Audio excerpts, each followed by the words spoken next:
Bienvenue sur le podcast de l'Église du Plateau.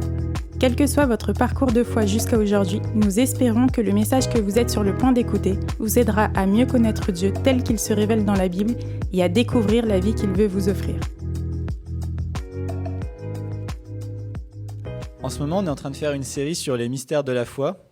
C'est toutes les choses que finalement on ne pourra jamais savoir dans le monde. On pourra juste peut-être avoir une intuition, les choisir et avoir une vision du monde qui dépend un peu de notre vécu. Même si, et donc en croisant les visions du monde de chacun, on peut quand même arriver à explorer certains mystères.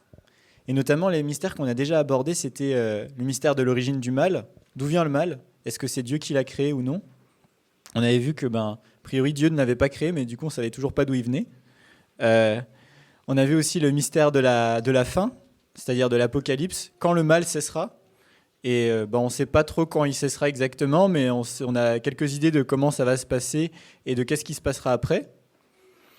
Et cette fois-ci, on verra ce qui se passe entre les deux, finalement, c'est comment on réagit face au mal et comment Dieu réagit face au mal. Et on peut dire, là, ça va être pragmatique, puisque finalement, réagir face au mal, on y est confronté au quotidien. Donc oui, il y aura plein de choses qui sont très pragmatiques. Mais finalement, au quotidien, on fait plein de choses qu'on ne sait même pas pourquoi on fait, la plupart du temps. Et c'est en cela que c'est un mystère. Et donc on va parler notamment du mystère de la croix, donc comment Dieu a réagi face au mal. Et ça va nous ramener à notre quotidien, finalement, cette croix qui est pourtant extrêmement bizarre. Notamment parce que, pourquoi c'est bizarre cette croix ? Pourquoi les chrétiens ont une croix comme symbole ? La crucifixion, c'est quand même quelque chose d'assez morbide. Et Dieu a choisi de s'incarner sur terre en tant qu'homme, de vivre sur terre, de parler aux êtres humains, etc., de guérir des gens, de faire des miracles, puis ensuite de se laisser mourir sur une croix quand les gens voulaient le clouer sur une croix. Il a dit, très bien, allez-y. Et ensuite, il a ressuscité. Et tout cela pour nous donner la vie éternelle. Donc ça, c'est un des messages chrétiens, c'est la bonne nouvelle. Mais finalement, on a parfois un peu du mal à comprendre pourquoi Dieu s'est laissé mourir sur une croix. Si vraiment c'est censé être notre sauveur, si vraiment c'est censé être notre Dieu, pourquoi il n'est pas venu ? Pourquoi il ne nous a pas donné la technique de la fusion nucléaire ? Pourquoi il est venu ? Il ne nous a pas donné les meilleurs engrais ? Pourquoi il n'est pas venu et il aurait créé des animaux super sympas qui feraient comme des œufs de poule, mais aussi qui seront super bons à manger et qui, en plus, on pourrait discuter avec eux, ils seraient trop mignons. Genre, il aurait pu faire plein de choses, en fait, Dieu, pour nous sauver. Mais il a choisi de mourir sur une croix. Franchement, moi, j'aurais clairement préféré la solution avec les animaux trop stylés, quoi. Mais pourtant, c'est ce qu'il a choisi et je ne comprends toujours pas. Mais bon, un petit peu quand même, mais voilà, c'est bizarre. Et donc, aujourd'hui, on va essayer de répondre à cette question. C'est censé être le Messie, donc pourquoi Jésus est-il mort sur une croix ? Donc pour ça, j'ai envie de vous montrer cette feuille. Et j'aimerais que vous pensiez, et surtout que peut-être vous pouvez le dire à l'oral, à quoi vous pensez quand vous voyez cette feuille ? Je précise, je ne suis pas psychologue, mais j'aime bien regarder les feuilles. Et je pense que ça en dit beaucoup sur nous. Moi, personnellement, quand je vois cette feuille, je vois avant tout de la symétrie, mais en même temps des ruptures de symétrie, parce que vous voyez que c'est à peu près symétrique par rapport au milieu, mais en même temps pas exactement. Et puis, vous voyez qu'on comprend clairement que c'est une feuille qui a grandi, c'est pas comme si c'était un objet statique qu'on aurait créé à ce moment-là, et que ça continue d'avoir une même forme. Si vous voyez les morceaux, les petits bouts des feuilles, là, sur les 5 branches. Et puis, il y a plein de petites nervures et on ne sait pas comment elles apparaissent, ces nervures. Est-ce que c'est aléatoire ? Est-ce que c'est dû à sa génétique ? Est-ce que c'est dû à son environnement ? Peut-être les trois, peut-être qu'il manque encore quelque chose. Et puis, ces feuilles, on les voit tous les jours. Et en fait, à chaque fois qu'on les voit, on trouve ça plutôt beau. Il y a une certaine régularité, mais on ne comprend même pas pourquoi il y a une régularité. Et moi, en tout cas, peut-être que vous n'avez pas toutes ces questions, mais moi, à chaque fois, quand je regarde les feuilles, c'est tout ce que ça m'évoque. Et pour moi, c'est un peu la même chose quand je vois une croix ou quand je vois... Parce que je dis, il y a une régularité dans la vie de Jésus, il s'abaisse pour nous élever, etc. Mais en même temps, je ne sais pas trop pourquoi il fait ça. Et c'est un peu aujourd'hui ce qu'on va essayer d'explorer, c'est de voir un peu toutes les petites régularités qu'on peut voir, mais aussi toutes les irrégularités. Et surtout, on les verra à la fin. On se dit, mais pourquoi c'est comme ça, quoi ? Et donc, certains ont peut-être déjà lu les lettres aux Romains, chapitre 1 à 8, qui en fait essaye de répondre à cette question. Et dans cette lettre aux Romains, vous pourrez la lire chez vous si vous avez envie. Le problème, c'est que le raisonnement est un peu lacunaire. C'est-à-dire que Paul va affirmer des choses en disant bah voilà, ça se passe comme ça, et après il avance, et il est obligé de faire ça à un moment, il pose des hypothèses, mais finalement ces hypothèses, on sait même, personnellement, si on est dans sa culture, peut-être qu'on arrive à très bien les comprendre, mais nous aujourd'hui, peut-être qu'on a peut-être un peu plus de mal à les comprendre. Donc moi j'aimerais bien revenir sur ces hypothèses. Et notamment, quand on pose la question de pourquoi Jésus est-il mort sur une croix, la première chose, moi personnellement, si on me pose des questions, je réponds du tac au tac, c'est pour pardonner nos péchés. C'est pour le pardon de nos péchés. Donc, peut-être que vous pouvez demander, mais finalement, pourquoi on a besoin de pardonner nos péchés? On peut très bien vivre sans être pardonné, il n'y a pas de problème. Puis, vous pouvez dire, mais pourquoi mourir sur une croix, ça pardonnerait nos péchés? C'est bizarre. Moi, si je dois pardonner à Clément ou à Sophie, juste je dis, je te pardonne. Je n'ai pas besoin de mourir sur une croix ou de la faire mourir sur une croix. Non mais c'est vrai. Genre c'est bizarre quoi. Dieu il aurait pu venir sur terre et dire pardon et puis il repart quoi. Genre c'était possible. Et souvent la réponse qui est invoquée c'est le salaire du péché c'est la mort. C'est-à-dire que quand il y a un péché, il faut qu'il y ait une sentence, il faut qu'il y ait quelque chose qui s'applique. Et Dieu a choisi d'offrir son Fils unique à la croix pour qu'il meure au péché à notre place. Dieu l'a ressuscité afin que nous vivions avec lui en étant réconciliés avec Dieu. Très bien. Mais donc ça, c'est ce qui est des genres de choses qu'on peut voir écrits dans la Bible. On sent qu'il y a quelque chose de mystérieux, d'incroyable. Mais en même temps, c'est toujours bizarre, quoi. Genre, comment on peut mourir au péché à la place de quelqu'un? Pourquoi le salaire du péché, c'est la mort? Et on comprend que l'objectif, c'est la réconciliation. Mais pourquoi faire tout ça, quoi? Genre, on pourrait quand même être beaucoup plus direct, quoi. Juste Dieu, il vient, il vit sur terre, il invente des animaux trop marrants, on rigole ensemble. Genre, je veux dire, pourquoi il fait tout ça? Donc, j'ai décomposé en 3 questions. On passera surtout pas mal de temps sur la première parce que c'est un peu de là d'où vient tout le reste. Donc, pourquoi le salaire du péché, c'est la mort? Comment on peut mourir à la place de quelqu'un si la personne mérite de mourir et que nous, on va mourir pour elle? Et pourquoi mourir sur une croix? Donc, premièrement, pourquoi le salaire du péché, c'est la mort? Alors, on est sur le plateau de Saclay. Je vous rappelle que dans le monde physique, il y a des lois physiques et que c'est l'objet de l'étude des sciences naturelles. Et donc, du coup, le salaire du péché, c'est la mort. On peut comprendre ça comme une loi qui ne serait pas dans le monde physique, mais dans le monde invisible, dans le monde, entre guillemets, de l'esprit, de l'âme. Et du coup, on aurait besoin d'avoir une mort si on commet un péché, un peu comme un karma, finalement. Et finalement, le fait d'avoir des régularités, des lois dans le monde invisible, il y a beaucoup d'êtres humains sur Terre qui croient en ça. Et c'est naturel. Et c'est l'objet de la psychologie, de la théologie, de l'anthropologie d'étudier ces lois-là, et ensuite de comprendre comment elles régissent nos interactions sociales. Et donc, ça donne... en interaction sociale, on peut retrouver du droit, la culture, c'est pas une matière la culture, mais vous m'avez compris, les sciences sociales, la théologie, parce que si l'interaction qu'on peut avoir avec Dieu, comment Dieu va venir sur Terre, interagir avec nous, et comment on se structure tous ensemble autour de ces lois du monde invisible. Le problème, c'est que dans ces lois du monde invisible, il y a pas mal de débats, parce que comme on les voit pas, on peut pas les toucher, on peut facilement imaginer des choses différentes. Et donc c'est pour ça que le salaire du péché, c'est la mort. Même si pour Paul, c'est quelque chose qui est vraiment obvious, peut-être qu'aujourd'hui, en France, c'est moins obvious. Je ne sais pas pour vous si c'est obvious, mais pour moi, c'est pas obvious. Oui, voilà, évident. Désolé pour mon franglais. J'ai traîné avec trop de gens qui étaient dans des startups. Du coup, maintenant, ça m'a déformé ma culture. On va prier pour moi, ouais, c'est ça. Donc, la première loi que je vous propose, qui pour moi le niveau 1, vraiment le B à bas, genre si vous êtes dans une tribu dans la forêt, c'est ce que vous devez savoir, c'est ce que lorsqu'on génère du tort à quelqu'un, on génère du ressentiment. Et même si ça semble être le B à bas, vous me dire mais le ressentiment parfois plutôt, on va avoir de la culpabilité, de la peur, de la honte. Mais en fait, il y a toutes sortes d'émotions négatives qui sont une forme de ressentiment qui n'est pas orientée vers l'autre, mais vers soi-même ou vers, l'environnement dans lequel on se trouve, qui va générer de l'anxiété. Et donc voilà, c'est que dès qu'il va y avoir du tort, une action dans le réel qui va être commise, qui ne nous convient pas, elle va générer chez nous un ressenti qui a besoin d'être maîtrisé. Et vous allez dire, peut-être c'est vraiment trivial, c'est très simple d'avoir du ressentiment, mais moi personnellement, j'ai du mal à assumer mon ressentiment. Quand quelqu'un me cause du tort, j'ai envie de dire, non, tu m'as rien fait. Je souris comme ça, quoi. Genre, il n'y a pas de conflit. Alors que si, en fait, il y a vraiment quelque chose qui s'est passé. Et de la même manière, parfois, on va blesser quelqu'un, et en fait, on a tellement peur d'être coupable ou d'avoir honte ou finalement d'être redevable envers la personne, parce que quand il y a du ressentiment, il y a une forme de redevabilité qui s'installe.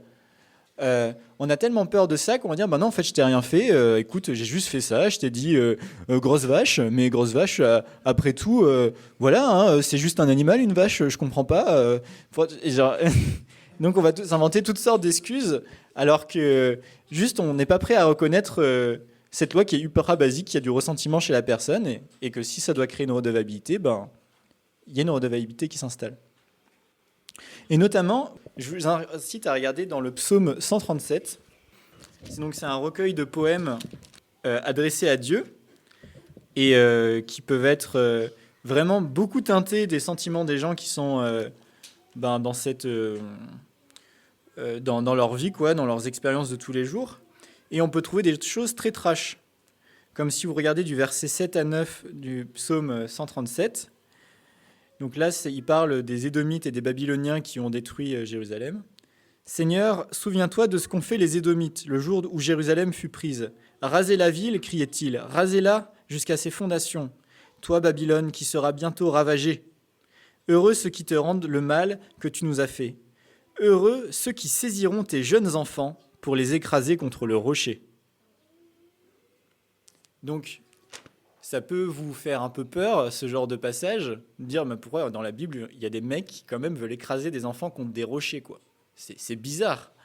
Mais en fait, simplement, c'est du ressentiment et la personne, elle se dit, plutôt que garder ce ressentiment pour moi c'est trop dur, c'est en moi ce sentiment-là, et je préfère le dire à Dieu, celui qui est maître de la justice, plutôt que de le garder pour moi et de bouillir de l'intérieur. Et un autre passage où on voit que dès la genèse de l'humanité, on retrouve ce ressentiment et ses conséquences. C'est si vous lisez Genèse 4, versets 1 à 8. Donc c'est juste après Adam et Ève, les descendants directs. De son union avec Adam, Ève, sa femme, devint enceinte.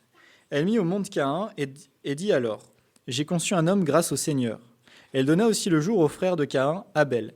Abel fut berger du petit bétail et Caïn cultivait le sol. Au bout d'un certain temps, Caïn apporta des produits de la terre en offrande pour le Seigneur. Abel, de son côté, apporta des agneaux promenés de son petit bétail, dont il offrit au Seigneur de très beaux morceaux. Le Seigneur accueillait favorablement Abel et son offrande, mais non pas Caïn et son offrande. Donc je ne sais pas pourquoi Dieu ne semble pas être végétarien, mais en tout cas, voilà, il a fait ça.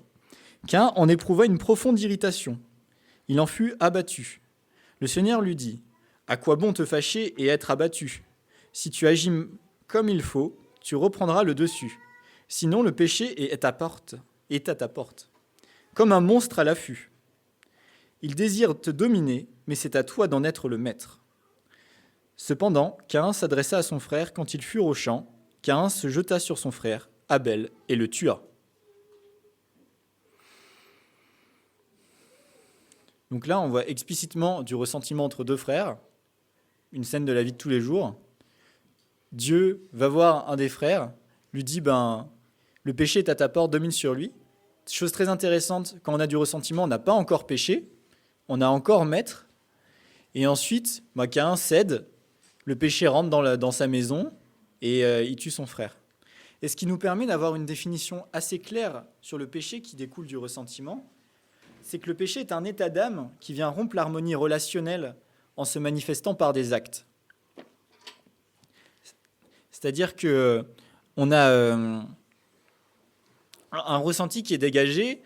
Le ressenti n'est pas forcément objectif et légitime. Là, par exemple, pourquoi il aurait à avoir du ressentiment parce que son frère, son sacrifice est accepté et pas le sien ? A priori, il pourrait se réjouir pour son frère à la place. Il n'y a pas vraiment de règle dans le ressentiment. Mais il finit par céder à son ressentiment qui est illégitime pour le tuer. Et donc là, je vais vous proposer un graphe. Et vous me dire, mais pourquoi je vous propose ce graphe-là ? C'est pour vous montrer la réalité des conflits et des problèmes relationnels dans le monde. C'est que les problèmes alimentaires, personnellement, je ne sais pas que vous, mais quand j'étais petit, on disait « Ah, les pauvres Africains, ils n'ont pas à manger, etc. » Voilà, là, il y a un graphe pour les pauvres Africains. qui sont une population faisant face à une sécurité alimentaire aiguë en ordre donné. Et en abscisse, vous avez les différents pays et la sécurité alimentaire grandissante ces dernières années. Et ce qui est intéressant, c'est de voir que cette insécurité alimentaire, en fait, elle n'est pas due à un problème technique, elle n'est pas due à un problème de financement, elle n'est pas due à peut-être un problème environnemental en partie, mais surtout à des conflits et des guerres civiles. Donc en fait, le fait qu'on ait du mal à subvenir à nos besoins, ça vient pas qu'on n'est pas assez intelligent ou d'autres choses comme ça, où on aurait besoin de la technique. Ça vient du fait que simplement on n'arrive pas à s'entendre mutuellement. Et donc, la plupart des problèmes qu'on a dans le monde, c'est plus des problèmes de relations humaines que des vrais problèmes, on va dire, techniques ou autres. Pour signaler l'importance que parfois on attend des résolutions, entre guillemets, la fusion nucléaire, l'intelligence artificielle, des choses comme ça. Mais en fait, peut-être que la seule chose qu'on aurait besoin, c'est d'arriver à maîtriser notre sentiment. Et donc là, on passe au niveau 2, et c'est ce qui a permis à des civilisations de se construire. C'est qu'on va poser des lois, on va poser un système de lois pour limiter le péché. Au lieu que simplement la personne qui a du ressentiment puisse faire ce qu'elle veut, tuer quelqu'un alors que elle en a pas le droit, elle n'en a pas selon la loi, là, elle sache clairement de se dire, ok, si quelqu'un me donne un coup de poing, je peux lui redonner un coup de poing. Si quelqu'un me tue, je peux du coup, non, je peux plus rien faire, mais il y a quelqu'un de ma famille qui peut tuer cette personne. Et donc, on met, entre guillemets, c'est pour canaliser la vengeance. Et pour nous, ça peut nous paraître assez bizarre, mais archaïque, mais c'est le b.a.-ba, quoi. Déjà, si on arrive à limiter, c'est déjà bien. Et en même temps, on peut avoir une paix pour la victime, c'est de dire, même si moi, je ne peux pas tuer cette personne directement parce qu'il a tué mon frère, au moins quelqu'un d'autre pourra s'en charger dans notre groupe social. Et en même temps, ça permet de dévoiler le péché en précisant des lois et des droits, d'avoir un critère objectif sur lequel tout le monde est d'accord et d'avoir une pédagogie pour le pécheur. C'est-à-dire que je peux internaliser le système du bien et du mal en moi et ainsi, quand je vais avoir un ressentiment négatif, je vais pouvoir me dire, non, ce ressentiment, il est totalement illégitime. Je n'ai pas à succomber à ça. Par contre, je peux avoir un ressentiment qui est légitime. Me dire, quelqu'un tue ma sœur ou quelqu'un viole ma fille, bien entendu que il y a quelque chose qui va pas, il faut restaurer l'harmonie. Après, ça interagit l'un avec l'autre parce que notre ressentiment sera ensuite un peu plus construit par rapport aux nos normes sociales. Peut-être que si je vais, au Japon et que je parle, je dis pas chef à mon chef, il aura du ressentiment envers moi, alors que si je fais ça en France, juste, il va dire ok, c'est en français, quoi. Et donc, on arrive au point, justement, où on voit que le salaire du péché, c'est la mort. Donc là, peut-être que vous ne voyez pas pourquoi, je vais vous mettre un exemple juste après. Mais juste pour dire que, quand on dit le salaire du péché, la mort, c'est une mort qui est avant tout relationnelle. C'est pour ça que j'ai mis au milieu. C'est-à-dire que dans une relation, on va finalement avoir peut-être du ressentiment l'un envers l'autre. Et même s'il y a une sentence qui est appliquée, par exemple, dire, voilà, je vais dire à Sophie, t'as été pas gentil avec moi, je vais te prendre ton morceau de pain. Dire, c'est peut-être une sentence bizarre et nulle, mais en tout cas, même si je prends son morceau de pain, peut-être qu'elle est super attachée à son morceau de pain. Donc dire, oui, je mérite que tu prennes mon morceau de pain. Mais oh non, il me manque tellement. Et donc, après le reste des jours de notre vie, à chaque fois qu'elle va me voir, elle va repenser au morceau de pain que je lui ai pris, combien même c'était sa faute que je lui ai pris son morceau de pain. Et donc finalement, voilà, ça nous a séparés d'une certaine manière. Et le truc poussé au maximum, c'est que, en fait, on peut avoir une mort physique comme on peut avoir en Afrique à cause d'une guerre civile, et même une mort spirituelle, c'est-à-dire que vis-à-vis des autres, on a plus de mal à rentrer en communion, et aussi vis-à-vis de Dieu. C'est-à-dire que de la même manière qu'on a une relation avec nos frères et sœurs et les gens autour de nous, on peut avoir une relation avec Dieu, et si on commet un péché, on va le savoir, et on va se dire, mais Dieu, qu'est-ce qu'il pense de ça ? Et du coup, on aura peur de lui, parce qu'on aura peur qu'il vienne nous appliquer une sentence de la même manière que les gens autour de nous viennent nous appliquer une sentence. Et c'est peut-être qu'on a tort de penser comme ça, mais le fait est qu'on réfléchit comme ça. Et c'est là où finalement, c'est un peu les régularités sur la feuille, c'est je pense que le salaire du péché, là, c'est la mort. Même si on ne comprend pas pourquoi c'est là, c'est quelque chose qui est inscrit en nous d'une certaine manière et qui vient s'exprimer de différentes manières selon les cultures. Et donc là, je vous propose le dilemme du prisonnier. Le dilemme du prisonnier, c'est en théorie des jeux, c'est un peu les 10 commandements des gens qui font des maths, quoi. Dans le sens où c'est un dilemme qui permet d'expliquer pourquoi on devrait coopérer plutôt que de ne pas coopérer. Et comme c'est quelque chose qu'on peut quantifier, les matheux, ils aiment bien ça parce que voilà, il y a une expérience qui a été faite. Je vais vous l'expliquer. Donc là, je l'ai réadapté au cadre de l'église du Plateau parce qu'il y a plein de jeunes parents. Donc, en gros, là, le dilemme du prisonnier pour les jeunes parents, c'est quoi? C'est qu'ils dorment dans un même lit, il y a un bébé dans une autre pièce, et le bébé, il va se réveiller à un moment. Et donc, soit les deux se réveillent, et ils vont s'occuper du bébé ensemble, et ils perdent seulement 1 heure de sommeil, et en plus, ils peuvent discuter entre eux. Soit, il y en a un qui se réveille, et l'autre, il fait semblant de dormir. Et donc, l'autre, il y en a un, en fait, il va passer 10 heures à s'occuper de l'enfant parce que le bébé, en fait, il voulait les 2 parents. Bon, c'est un bébé exigeant. Hein, okay. On est dans des maths, faut poser des hypothèses improbables. Ensuite, l'autre, il va faire semblant de dormir. Du coup, il va perdre 0 heure de sommeil. Et sinon, les deux font semblant de dormir. Et donc là, le bébé, il pleure toute la nuit. Bon, la moitié de la nuit, au bout d'un moment, il est épuisé, il s'endort. Et du coup, les deux perdent 5 heures de sommeil comme ça. Et donc, admettons on était parents seulement pour un soir. En fait, ça n'existe pas, mais sûrement qu'on aurait envie de peut-être faire semblant de dormir en se disant, a priori, voilà, si ça passe, c'est trop bien, je perds 0 heure de sommeil et l'autre, c'est fini pour lui, et t'inquiète. Et sinon, on peut se dire... voilà, moi je suis vraiment une bonne personne, j'ai envie de me sacrifier pour mon conjoint, alors c'est sûr, je vais passer toute la nuit blanche, et lui il va dormir comme un lapin, etc. Mais on fait ça 1 fois, 2 fois, 3 fois, après ensuite on devient fou parce qu'on n'a pas dormi, et on en veut énormément à notre conjoint, et ensuite on fait semblant de dormir comme lui, et après on fait des moitiés de nuit pendant un certain temps, simplement parce qu'on a tellement accumulé de ressentiments l'un envers l'autre qu'on est bloqué dans une zone où en fait on a même plus envie en fait d'être sympa avec l'autre et de coopérer, quoi.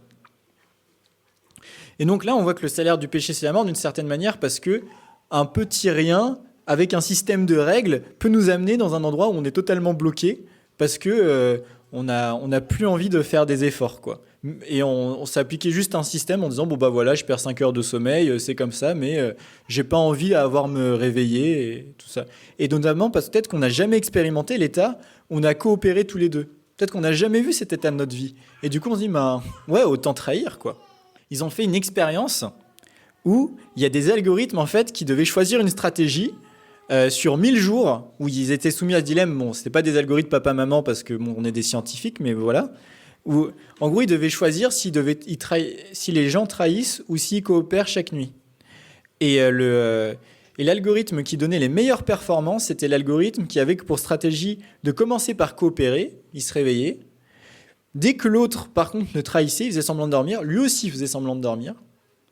Mais dès que l'autre commençait à coopérer, lui aussi il coopérait. En gros, c'est l'algorithme qui faisait exactement la même chose que l'autre au dernier tour et qui commençait à être sympa. Et donc ça, on peut se dire ça, ouais, en fait, je vais appliquer ça comme philosophie de vie. Si les gens sont sympas avec moi, je suis sympa avec eux. Et si les gens sont méchants avec moi, je suis méchant avec eux. Et comme ça, au moins, ils voient le fruit de leurs actions, directement.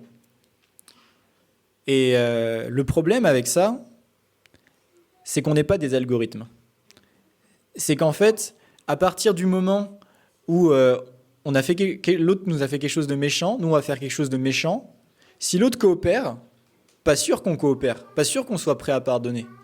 Et de la même manière, même si on coopérait tous les deux, c'est pas aussi simple et on gagnerait pas la même somme, genre on perdrait seulement 1 heure de sommeil. Peut-être qu'en fait, juste on se réveillerait, on se regarderait dans le blanc des yeux, on s'occuperait de l'enfant et puis après on se rendormira en disant ouais, je me rappelle encore ce qu'il m'a fait la veille, l'avant-veille, etc.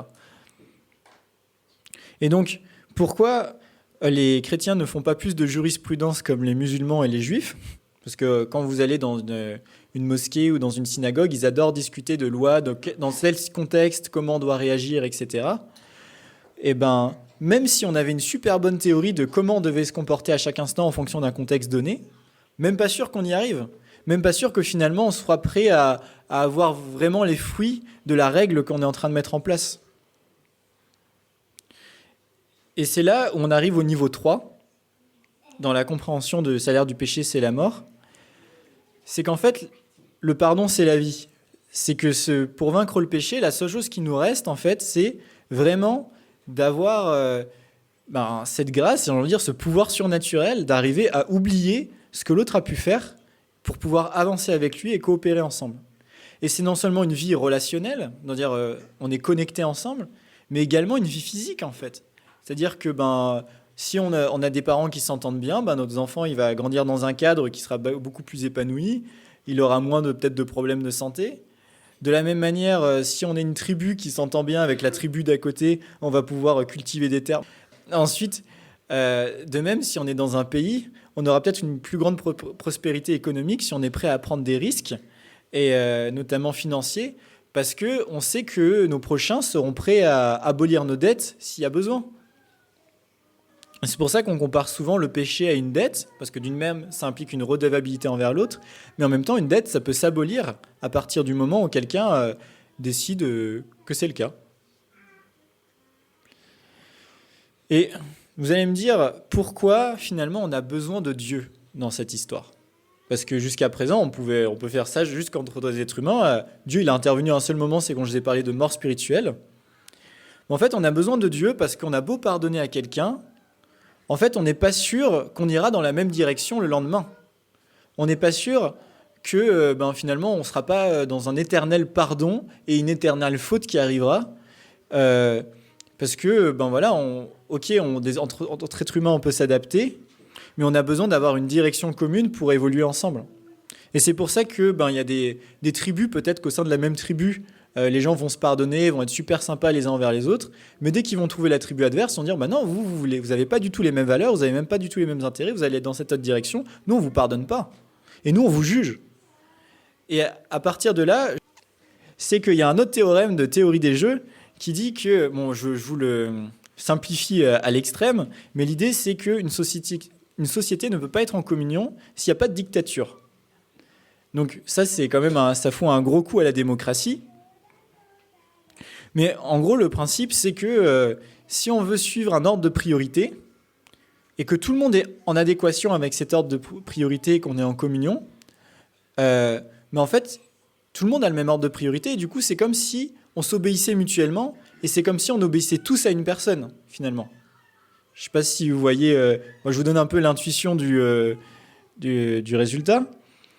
Mais tout ça pour dire que à partir du moment où on veut pardonner, qu'on veut évoluer dans la même direction, en fait, on est obligé de suivre une même ligne directrice qui est objective, une même ligne directrice qui est claire. Et ça, Dieu intervient à ce moment-là. Parce que si on veut obéir à quelqu'un et suivre le calendrier de quelqu'un, autant que ce soit Dieu plutôt que le calendrier de Robert, Michel, qui est je sais pas qui, quoi. Et donc, en plus, Dieu nous propose une dictature participative, parce que finalement, en créant l'Église, Dieu, il va pas à chaque instant qu'on fait quelque chose nous dire qu'est-ce qu'on va faire exactement. Et donc, c'est à nous aussi de prendre des positions à des endroits où il en a laissé. Et donc, c'est donc ça le royaume de Dieu, quand on parle du royaume de Dieu dans la Bible, c'est rentrer dans cette dictature participative de Dieu où règne le pardon. Donc, Père de là, tu dis ok, on a répondu à la première question, le pardon c'est la vie, pourquoi se pardonner c'est intéressant ? Parce que ça permet d'enlever plein de conflits sur terre et plein de problèmes qui y sont liés, mais comment Jésus peut-il mourir pour nous et pourquoi il meurt pour nous en fait ? D'accord, Dieu nous pardonne, mais pourquoi il va mourir ? Ok, le salaire du péché c'est la mort, etc. Bon, à partir de là, je vous montre juste cette image. Donc là, on voit un Jésus gentil qui mange des pommes avec des gens. Ça pour dire, c'est un peu... et les gens sont un peu centrés autour de lui. Pour dire qu'une fois qu'on décide d'être chrétien, une fois qu'on veut rentrer dans la dictature participative, c'est pas juste une dictature, en fait, c'est une famille. Et c'est une famille, et de la même manière qu'il y a une famille, il y a un père, il y a des parents, et les parents, en fait, ils sont prêts à prendre la responsabilité juridique pour leur enfant. Si vous cassez une voiture, c'est vos parents qui payeront pour vous. vous ne pouvez pas aller en prison. C'est vos parents qui iront en prison. De la même manière, à partir du moment où on considère Dieu comme un père, Dieu est prêt à aller en prison pour nous. Et Dieu est prêt à prendre la peine pour nous, tout simplement parce qu'il nous considère comme un enfant, quelqu'un qui a encore besoin de grandir, quelqu'un qui a encore besoin d'être pardonné plusieurs fois, peut-être une infinité de fois, avant de vraiment être ordonné, être en harmonie avec les autres, en harmonie avec lui. Une deuxième image que j'aimerais vous montrer, c'est celui de ce patron blanc avec des cheveux blancs. Voilà, c'est un peu un cliché, mais j'ai trouvé que ça sur Google Images, pour dire que, en fait, à partir du moment où on est dans une entreprise, on est salarié, si l'entreprise elle fait faillite, en fait, c'est le patron qui va payer, ou c'est la société en tant que telle. Nous, en tant que salariés, juste on fait notre taf, mais finalement, les conséquences de nos actions, elles remonteront au patron. Bon, bien sûr, ça dépend des cadres juridiques qu'on met en place et tout ça, mais en tout cas, en France, dans une culture qui a été christianisée, c'est comme ça que ça se passe. Et qu'il y a un peu cette idée que le patron, il est prêt à... On lui doit une certaine allégeance, mais en même temps, en contrepartie, le patron, il sécurise tout, quoi. Et notamment quand le patron, c'est Dieu, quoi. Donc bien sûr, on n'est pas juste les employés de Dieu, on est dans une famille, mais il y a quand même ce côté-là qui peut nous permettre de comprendre en quoi Jésus peut mourir pour nous. Donc maintenant qu'on a vu comment Jésus pouvait mourir pour nous, comment il pouvait nous témoigner en fait qu'il était prêt à créer un royaume dans lequel on peut s'impliquer et qu'en même temps, à chaque fois qu'on fera une erreur, lui, il sera là et que même si notre prochain, même si Clément, lui, il ne me pardonnera jamais, lui, Dieu nous pardonne et vu que c'est Dieu le patron, je m'en fiche de la vie de Clément. Mais bon, bien sûr, au bout d'un certain temps, ce serait quand même bien qu'on puisse se réconcilier, mais voilà. Bon, d'ailleurs, il y a aucun problème entre nous, hein, qu'on soit d'accord. Genre, que vous. Voilà. Et donc, si vous faites faillite, c'est Dieu qui paye. On va lire Philippiens 2, versets 2 à 11. Alors, comblez-moi de joie en vous mettant d'accord, en ayant un même amour, en étant unis par le cœur et par la pensée. Ne faites rien par esprit de rivalité ou par gloriole, mais avec humilité considérez les autres comme supérieurs à vous-même. Que personne ne cherche son propre intérêt, mais que chacun de vous pense aux autres. Comportez-vous comme on le fait quand on est uni à Jésus-Christ. Il possédait depuis toujours la condition divine, mais il n'a pas voulu demeurer à l'égal de Dieu. Au contraire, il a de lui-même renoncé à tout ce qu'il avait, et il a pris la condition de serviteur. Il est devenu un être humain, parmi les êtres humains. Il a été reconnu comme un homme, il a été accepté d'être humilié et il s'est montré obéissant jusqu'à la mort sur une croix. C'est pourquoi Dieu l'a élevé à la plus haute place et lui a donné le nom supérieur à tout autre nom. Il a voulu qu'au nom de Jésus, tous les êtres dans les cieux, sur la terre et sous la terre se mettent à genoux et que tous reconnaissent publiquement le Seigneur, c'est Jésus-Christ, pour la gloire de Dieu le Père. Donc pourquoi mourir sur une croix ? Dans ce texte, on voit clairement un mouvement de descente de Jésus qui était à l'égal de Dieu et qui vient sur la terre et qui va de plus en plus bas pour ensuite être élevé de plus en plus haut et que tous reconnaissent que justement il est vraiment haut parce qu'il a su s'abaisser et remonter. Et de la même manière, c'est très lié au pardon parce que je ne sais pas si vous avez déjà eu à pardonner quelqu'un ou à revenir sur votre ressentiment. Ça demande énormément de s'abaisser par rapport à qui on est. Ça demande de se dire, là, j'ai du ressentiment avec cette personne, mais mon ressentiment n'est peut-être pas légitime. Ou peut-être que j'ai du ressentiment, mais en fait, ça ne sert même pas l'intérêt de l'autre.